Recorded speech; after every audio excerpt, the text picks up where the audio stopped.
Ce que tu as envoyé là, ça ne vaut même pas 350 millions de francs CFA. Et en plus, tu as une femme. Tu n'as pas besoin de propriété. Quand tu vas te marier, ton mari va s'occuper de toi. Et n'oublie pas que je suis ton oncle. Tu me dois du respect. Tiens, ça c'est trop fort. Ça c'est l'histoire d'un monsieur, l'oncle d'une femme, qui a tout fait pour repartir vers sa nièce pour lui demander des excuses. Parce qu'il a estimé à un moment donné qu'il avait fait du tort à sa nièce. Parce que sa nièce lui envoyait régulièrement de l'argent depuis l'Europe, depuis Mbengue, pour qu'il construise une maison pour elle. C'est-à-dire d'abord acheter les terrains et ensuite construire la maison. Donc elle envoyait l'argent seulement. Elle ne faisait qu'envoyer. Et le monsieur, il utilisait l'argent à d'autres fins. Donc cette femme-là, qui est restée en Mbengue, dans les travaux très difficiles, 2 boulots, 3 boulots, pour pouvoir envoyer l'argent. Elle a même fait ce qu'on appelle la nonne. C'est-à-dire qu'il va s'occuper des vieilles personnes. C'est pas une activité facile, hein? Parce qu'on a l'impression, on compare souvent les vieilles personnes en Europe et les vieilles personnes en Afrique. C'est pas du tout la même chose. Quand tu t'occupes d'une vieille personne en Europe, c'est-à-dire que tu t'occupes totalement de cette personne-là. C'est une personne qui devient comme un bébé, que tu dois laver, changer les couches, aller jeter les couches, nettoyer proprement. Donc elle est restée dans ça, elle a lutté, elle a bataillé. À un moment donné, elle a même perdu son travail et s'est retrouvée dans la rue.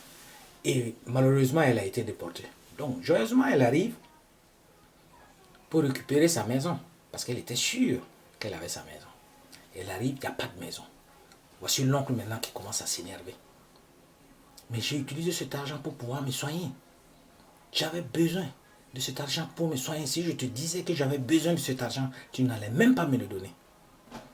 Donc, sa nièce était là, elle ne savait même plus quoi dire. La nièce, c'était une orpheline. Elle avait perdu son papa et puis sa maman. Donc, elle a habité avec le monsieur et sa femme. Pendant tout ce temps-là, c'est elle qui faisait tous les travaux, qui partait, qui vendait les trucs sur la route pour ramener justement de l'argent à la maison. Et c'est dans ça qu'elle a pu lutter et puis elle est arrivée en Europe.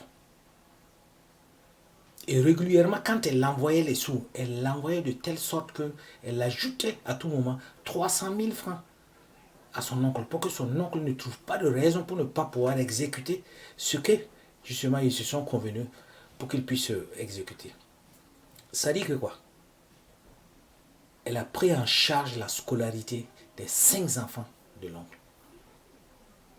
Mais cet oncle-là s'arrête devant elle et lui dit que ce que tu as envoyé là, ça ne vaut même pas 350 millions d'euros. Et tu es là en train de bavarder. J'ai utilisé une partie de l'argent pour me soigner. C'est vrai que je n'ai pas fini la construction, mais j'ai fait quelque chose. Mais toi, en tant que femme, tu as besoin de propriété pour faire quoi? Ça ne te sert pas. Dans tous les cas, quand tu vas te marier, ton mari va s'occuper de toi. C'est comme si une femme n'a pas le droit d'avoir quelque chose. Tu ne dois pas avoir de propriété parce que ton mari va s'occuper de toi. Donc la femme est restée dans la grande déception et dans la grande illusion. L'oncle était juste reparti pour demander des excuses parce qu'il espérait toujours escroquer cette bonne femme-là.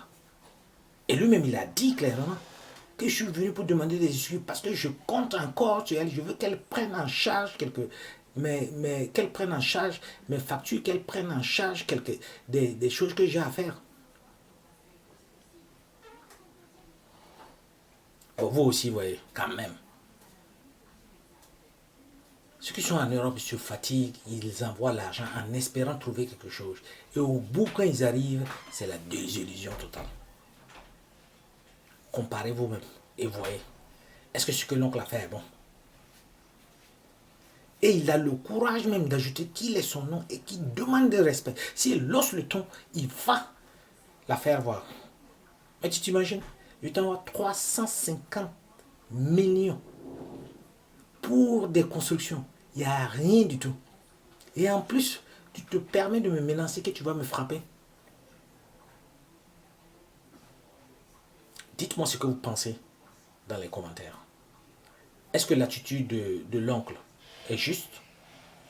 Est-ce que la fille, la nièce, elle a mal fait de lui faire confiance? Commentez surtout. Et à la prochaine.